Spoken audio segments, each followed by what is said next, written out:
오늘 우리에게 주시는 하나님의 말씀은 고린도후서 1장 3절에서 6절까지입니다. 찬송하리로다.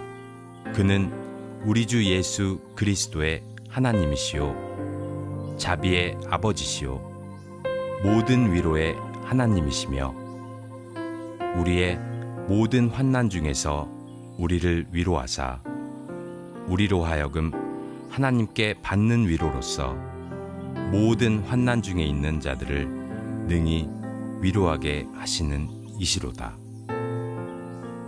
그리스도의 고난이 우리에게 넘친 것 같이 우리가 받는 위로도 그리스도로 말미암아 넘치는도다.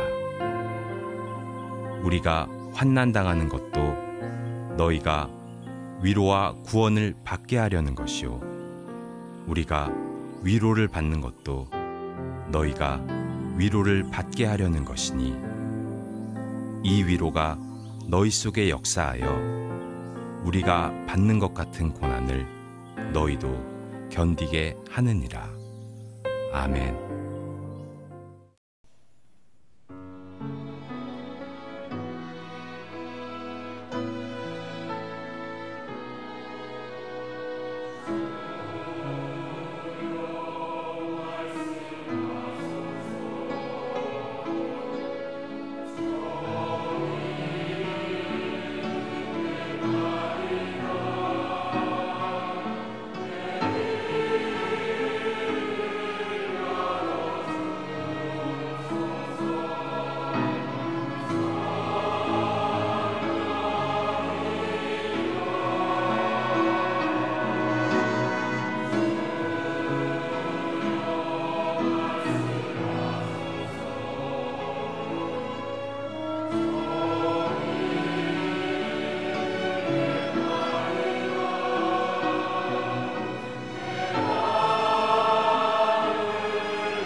할렐루야. 8월의 한복판을 지나시는 성도님들의 영혼 속에 오늘도 이 예배 속에서 은혜와 말씀의 기름 부으심이 있기를 주의 이름으로 축원합니다. 미국의 그 하딩 목사님이라는 아주 분이 계셨는데 유명한 목사님이신데 이분이 성격이 아주 급하신 분이었답니다. 목회자가 되기 전에 이 하딩이 어느 조그만 회사에서 근무했는데 회사가 월급 인상을 약속했는데도 차일피일 자꾸 미루는 거예요. 이분이 이제 드디어 화가 머리끝까지 치밀어 올라서 오늘 사장을 만나서 월급 인상을 딱 얘기해서 관철되면 회사 다니고 아니면 내가 때려친다 이런 마음으로 회사를 갔답니다. 근데 그날따라 뭐 이렇게 바쁜지 하루 종일 돌아치다 보니까 사장 얼굴 보지도 못한 채 그만 퇴근 시간이 되고 말았어요. 그래서 그냥 집으로 오게 될 수밖에 없었습니다. 퇴근하고 나서 집에 오니까 식탁에 아내가 써서 놓은 것 같은 카드가 2장이 있는 거예요. 호기심이 나서 몰래 열어봤습니다. 그랬더니 카드에 이렇게 써 있었어요. 여보, 봉급 인상 축하드려요. 아, 큰일 났네. 이거 오늘 사장 얼굴도 못 봤는데 이런 카드가 적혀 있네. 나머지 카드가 또 궁금하잖아요. 그래서 그 카드도 열어봤습니다. 열어보니까 이렇게 적혀 있었어요. 여보, 봉급은 인상되지 않았지만 나는 당신의 능력을 믿어요. 여보, 힘내세요. 이렇게 써 있더라는 거예요.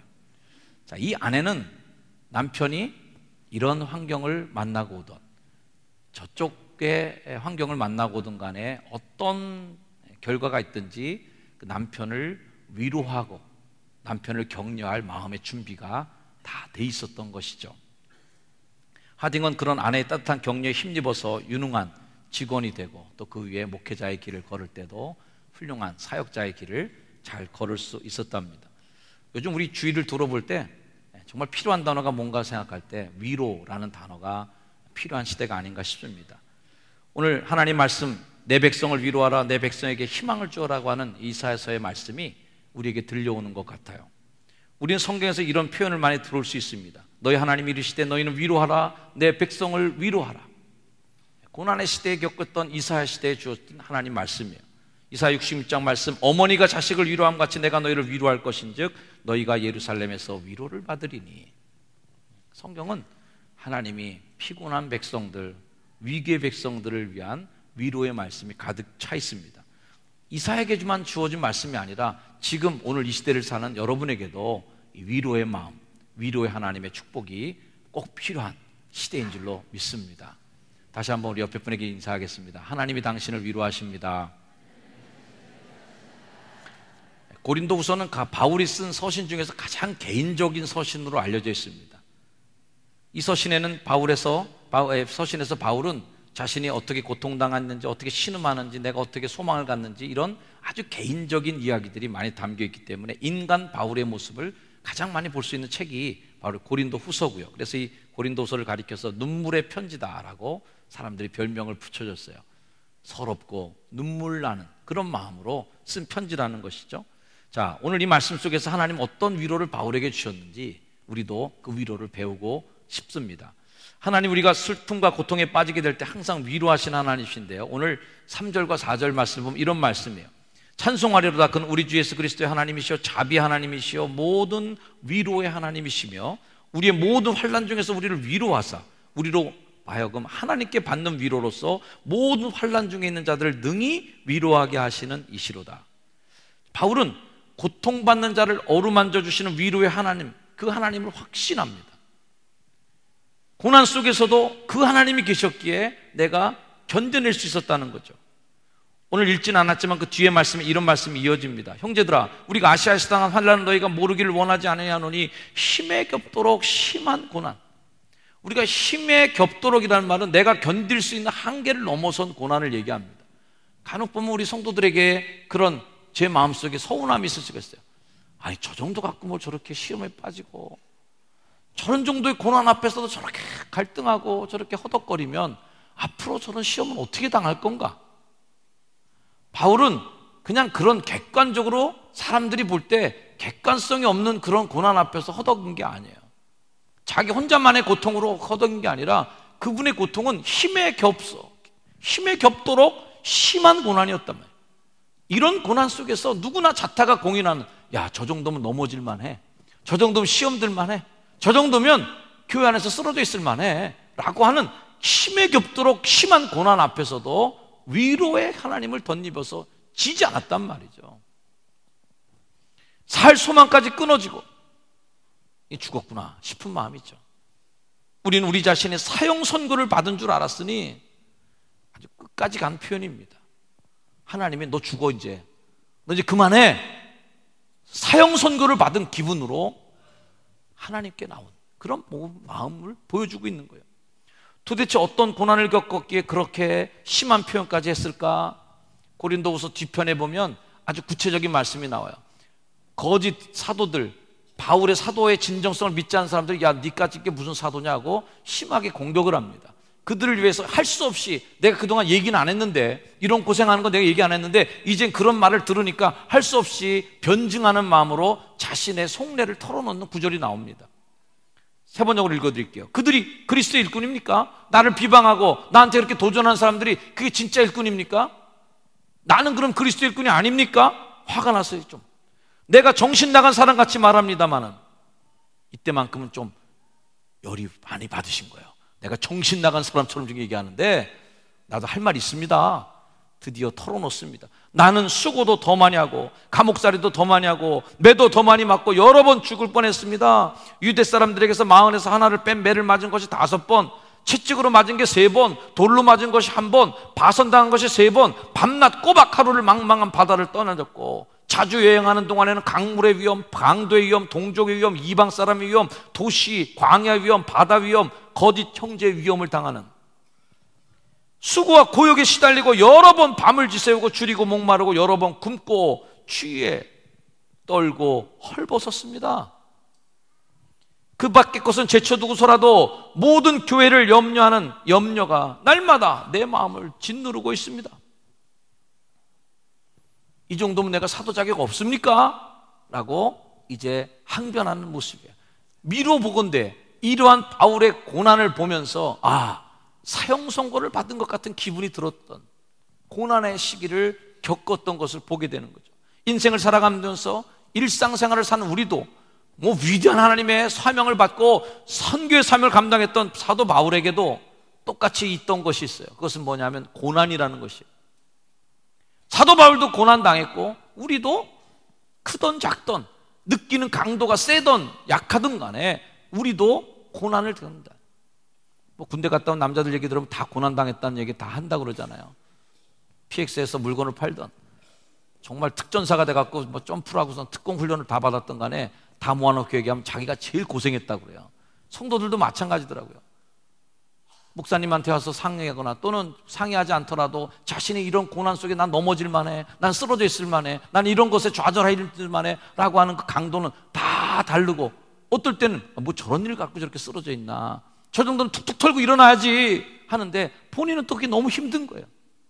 그래서 강도도 차이가 나고 많은 차이가 있지만 다 자기가 제일 힘들다고 생각하는 게 그 사람의 마음인 것 같아요. 고난이라는 거예요. 어쨌든 우리의 삶의 모습 속에는 고난, 고통, 눈물, 아픔, 좌절 또는 배신, 탈진, 실망 뭐 이런 것들이 우리 삶에 다 녹아져서 우리 인생을 만들어가고 있는 중에 있습니다. 어떤 왕이 나라 안에 석학들에게 명령했대요. 야, 인생이 뭔가에 대해서 좀 연구 좀 해와라. 그래서 수십 명의 학자들이 연구해 갖고선 몇 년을 걸쳐서 연구해서 드디어 왕에게 보고하기 위해서 낙타에다가 막 책을 수십 권을 실어 갖고 왕궁으로 왔습니다. 왕이 언제 그걸 다 읽고 있어요. 연구하는 시간이 한두 기들어 갖고선 임금이 벌써 늙었어요. 야, 다 읽을 시간이 없다. 이거 다 읽다가는 인생 끝난다. 그러니 한 권으로 요약해와라. 그래서 또 몇 년을 걸쳐서 그 수많은 책을 한 권으로 요약해 왔습니다. 왕에게 오니까 왕이 더 늙었어요. 이제 한 권도 읽을 힘이 없어요. 곧 돌아가실 것 같아. 이 한 권도 많다. 한 줄로 요약해라. 한 줄. 그래서 그 수많은 책을 한 권으로, 한 권의 책을 다시 한 줄로 인생이 무엇인가에 대해서 연구해서 드디어 갖고 왔어요. 갖고 왔는데 왕이 이제 드디어 막 돌아가실 지경이 됐어요. 숨을 거두시기 일보 직전이에요.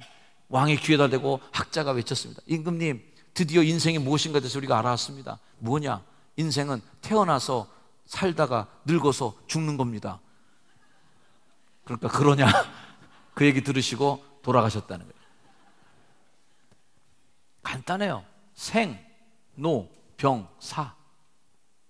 생은 우리가 노력하지 않아도 저절로 우리에게 부여받은 생명이 잉태된 거죠. 그 다음부터는 시작이 뭐예요? 이제부터 늙기 시작하는 거예요. 인생은 태어나자마자 늙을 거예요. 늙어서 어떻게 돼요? 또 병들어. 그 다음에 끝에는 어떻게 돼요? 죽어. 이게 생, 노, 병사라는 거예요. 얼마나 허무한 게 우리 인생이에요. 이 사자성어에서 담겨진 인생은 늙고 병들고 죽는 거예요. 다 고통이에요. 그래서 불교에서 말하는 그런 사상주의겠죠. 인생은 뭐예요? 고해. 고통의 바다예요. 얼마나 고통이 많은지 이거 고강도 아니야. 강 정도가 아니라 바다같이 고통 속에서 우리가 던져져서 고해 속에 살고 있다. 바다 속에 집어 던져진 고난의 바다에서 헤엄치다 죽는다는 거예요. 짧고 허무하고 슬픔 많은 고통의 세상 속에 살고 있어요. 그런데 우리가 무슨 힘으로 살고 있나 지금? 그러는 고통 속에서 우리는 뭘 갖고 살고 있나? 그거 하나더라고요. 위로받고 살고 있더라고요. 할렐루야. 사람의 위로도 내가 살 수 있는 힘이에요. 아내의 위로, 자녀들을 통해서 받는 위로, 교인들을 통해서 서로 받는 위로, 이게 살 수 있는 힘이에요. 고린도서 1장 5절의 말씀처럼 그리스도의 고난이 우리에게 넘친 것 같이 우리가 받는 위로도 그리스도로 말미암아 넘치는도다. 고난이 넘치는 줄 알았더니 보니까 위로도 같이 넘치고 있어. 그래서 살게 된 거예요. 할렐루야. 우리 따라합시다. 고난이 넘친 것 같이 위로도 넘치게 하옵소서. 하나님의 위로를 우리가 받아야 되는데 사람의 위로를 받으려고 사람들이 애씁니다. 근데 진짜 위로는 뭐냐면 내가 구원받았다고 하는 확신이 위로예요. 따라합시다. 나는 하나님께 구원받은 하나님의 자녀입니다. 이게 위로예요. 탕자도 가서 돼지랑 같이 그거 주워 먹고 앉아 있는데도 그에게 한 가지 위로가 다가옵니다. 그건 뭐예요? 아버지의 집에 가면 되겠구나. 이게 그 인생의 유일한 희망이고 위로였어요. 아버지는 나를 받아주겠구나. 그게 구원에 대한 희망이. 그 희망을 갖고 탕자는 집으로 올 수 있는 힘을 갖게 되는 거죠. 바울은 거의 죽음 일보 직전까지 갔다가 사망에서 자기를 건지시는 하나님의 놀라운 능력을 체험합니다. 그래서 사형 선고까지 받았는데도 죽지 않았어요. 그렇게 수많이 매를 맞고 위험을 당했는데도 그는 포기하지 않았어요. 왜? 계속 위로가 공급되는 거예요. 아멘? 여러분, 고난이 크다고 걱정하지 마시고 고생이 많다고 걱정하는 게 아니라 위로가 없는 걸 걱정하셔야 돼요. 내게 위로해 줄 믿음의 동지들이 있다는 것을 여러분들 믿고 감사하시길 바랍니다. 그런데 그렇게 신앙의 위로를 해줄 수 있는 기도의 동역자, 내 인생의 짐을 같이 짊어질 수 있는 그렇게 믿음의 위로자들이 여러분 주위에 없다면 고민하세요. 걱정하셔야 돼요. 왜? 위로를 받을 통로가 없으니까. 가족의 위로, 신앙의 동지들의 위로, 말씀을 통해서 주시는 하나님의 위로가 진짜 위로인 것을 기억하시길 축복합니다. 고린도서 1장 9절 말씀에 보면 이런 말씀이에요. 아까 읽었던 말씀인지 이미 우리는 죽음을 선고받은 몸이라고 느꼈습니다. 여기까지가 사형 선고를 받았다는 그 말씀의 새 번역 버전이에요. 근데 그 뒤에 말씀, 그렇게 된 것은 왜 우리에게 이렇게 사형 선고를 받은 데까지 하나님 나를 몰아가셨는가? 그렇게 된 것은 우리 자신을 의지하지 않고 죽은 사람을 살리시는 하나님을 의지하게 하기 위함이었습니다. 하나님께서는 이렇게 위험한 죽음의 고비에서 우리를 건져주셨고 지금도 건져주십니다.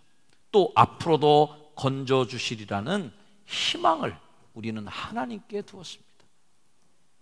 노란 글씨만 한번 읽어보세요. 시작. 희망을 우리는 하나님께 두었습니다. 희망을 어디다 둬야 되겠어요? 그 인간이 나를 좀 위로해 주겠지. 내가 이 정도로 지금 경제적으로 어려운데 우리 친척, 우리 형제 아무개가 나를 금전적으로 좀 위로 좀 해주겠지. 천만의 말씀이 만만의 콩떡이에요. 어렵다는 사실을 알면 형제들도 연락도 잘 안 해. 전화 오는 게 부담스러워. 가족 모임에도 잘 안 가려고 그래 그때는. 왜? 가면 괴로우니까. 그럴 때 더 좌절해. 그 인간이 꼭 나를 도와줄 줄 알았는데 먼저 피해버려? 실망이 보통이 아니야. 교회 와서 상처를 많이 받아요. 왜 상처받아요? 위로해 줄 줄 아니까 기대하고 오는 거예요. 근데 기대한 바대로 위로가 잘 안 오는 거야. 그러면 실망해. 속도원들이 나를 막 위로해주고 나만을 중심으로 해서 모든 내 중심으로 모든 생각을 다 해줄 것 같은데 천만의 말씀이죠. 내 중심으로 생각하지 않아요. 다 그분들도 자기 중심으로 생각해. 나도 바쁘고 너도 바쁘고 나도 정신없고 나도 할 일이 많아. 이러면서 상처가 되는 거예요. 나 때문에 모든 사람이 나를 집중해주고 나 때문에 담임 목사님 이하 모든 교인들이 나에게 모든 걸 집중해 줘야 되는데 그렇지 않을 때 실망한다. 그래서 위로를 받고 싶은데 위로가 안 오니까 절망하는 거예요. 이런 이야기 하나 들려드릴까요? 어떤 가족이 차를 타고 가는데 벌 한 마리가 들어왔어요. 이걸 쫓아내려고 막 난리를 쳤는데도 이게 안 나가요. 계속 윙윙거리고 신경 쓰여요. 그러다가 집까지 왔어요.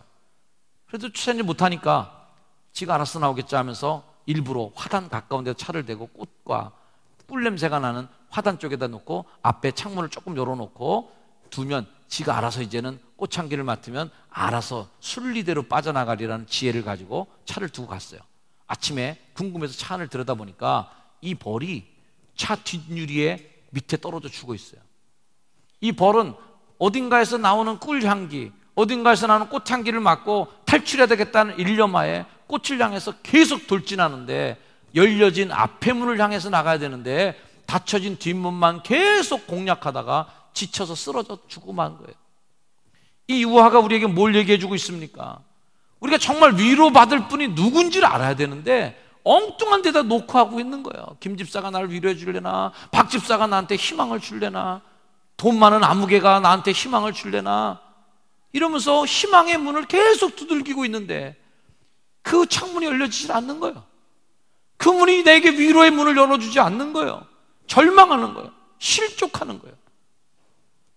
우리에게 하나님의 위로를 받기 위해서 하나님의 창을 열어놓고 그쪽으로 나가야 되는데, 기도의 창을 열고 하나님을 바라봐야 되는데, 목사님이 위로해 줄래나, 장로님이 위로해 줄래나, 권사님이 사람에게 위로받으려다가 실망하고 실족해서 쓰러져 죽는 거예요.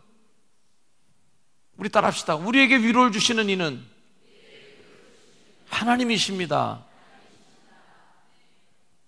온전한 위로는 주님께로부터만 온다는 것을 기억하시기 축복합니다.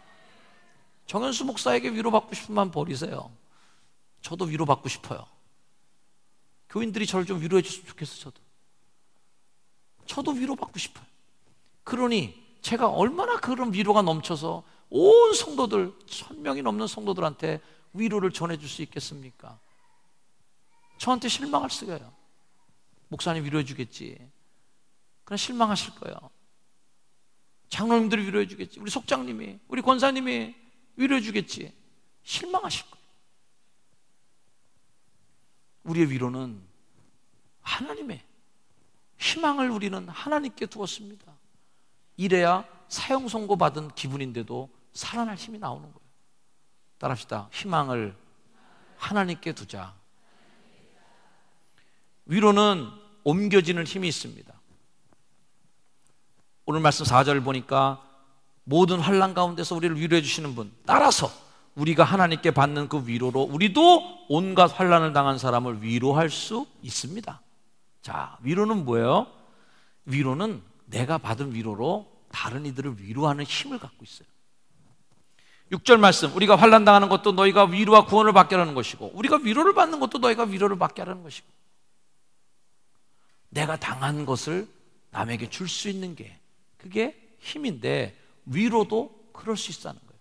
그래서 남을 위로해 줄 분들은 누가 위로해 받냐면 고난을 많이 받은 분들이 위로해 줘요. 왜? 내가 고난을 받고 위로를 많이 받았기 때문에 남의 사정을 알고 위로도 해 줄 수 있어요. 여유로운 분이 위로해 줄 것 같죠? 천만에. 그분은 그런 경험이 없어요. 오히려 고난받은 분들이, 아파본 분들이 위로할 수 있어요. 왜? 내가 위로를 받았으니까. 바울이 위로를 받았어요. 하나님께 위로받았어요. 사형 선고 받은 줄 알았는데 하나님 때문에 살았어. 그 마음 가지고 누굴 위로해요? 고린도 교인들을 또 위로해 주는 거예요. 자기는 더 죽을 지경인데 남을 위로해 줄 수 있는 마음이 또 생긴 거예요. 사우스 웨스턴 침례신학대학 재학 중에 세 학생이 한 학생을 대상으로 실험했답니다. 가공된 인상, 즉 이렇게 만들어진 이미지가 얼마나 사람에게 영향을 미치는지를 알아보기 위해서 시험했어요. 세 친구가 수업에 들어가면서 한 친구를 만나서 찍었어요. 쟤를 찍자. 가면서 얘기합니다. 첫째 친구가 얘기합니다. 야, 너 오늘 되게 피곤해 보이는데 무슨 일 있었어? 그 친구가 얘기합니다. 아니, 별로 없었는데? 조금 가다가 또 두 번째 친구가 얘기합니다. 야, 너 무슨 걱정거리가 있는가 봐. 굉장히 괴로워 보이는데? 내가 도와주면 안 되겠어? 그렇게 그러지 말고 솔직하게 내게 털어놓고 얘기해. 뭐야? 아무 문제 없어. 괜찮아. 또 갔습니다. 수업에 들어가서 교실 문을 들어가기 전에 마지막 세 친구가 세 번째 친구가 얘기합니다. 야, 너 오늘 수업 들을 수 있겠어? 내가 보니까 너 지금 굉장히 고통스러워하고 머리가 많이 아픈 것 같아. 너 어떻게 된 거야? 내가 좀 너 도와줄까? 이 친구는요, 심각하게 얼굴 표정이 바뀌더니 교수님한테 가서 조퇴를 요청하고 풀이 죽어서 집으로 갔다. 아무 문제 없는데. 부정의 언어들이 얼마나 사람들에게 가공된 이미지를 만들어내는가를 했던 시험이었어요. 그래서 우리가 좀 부정적인 인사도 좀 하지 말아야 될 것 같아요. 아유, 요즘 많이 힘드시죠?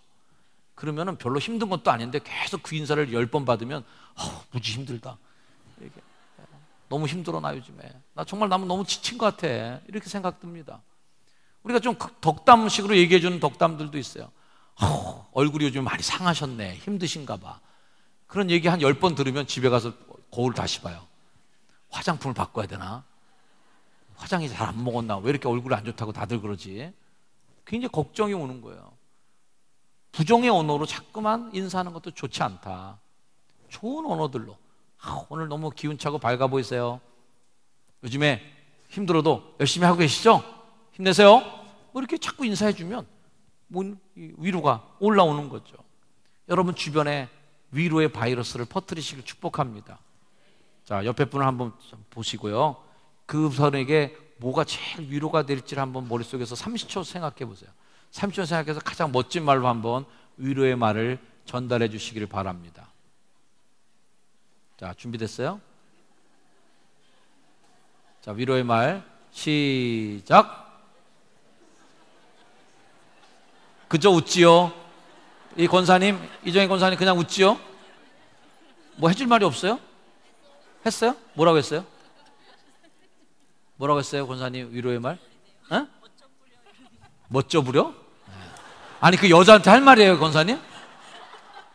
뭐 예쁘다든지 뭐 이렇게 얘기하지. 멋지다 이렇게 얘기하면은 사내도 아닌데. 위로가 자꾸 전염됩니다.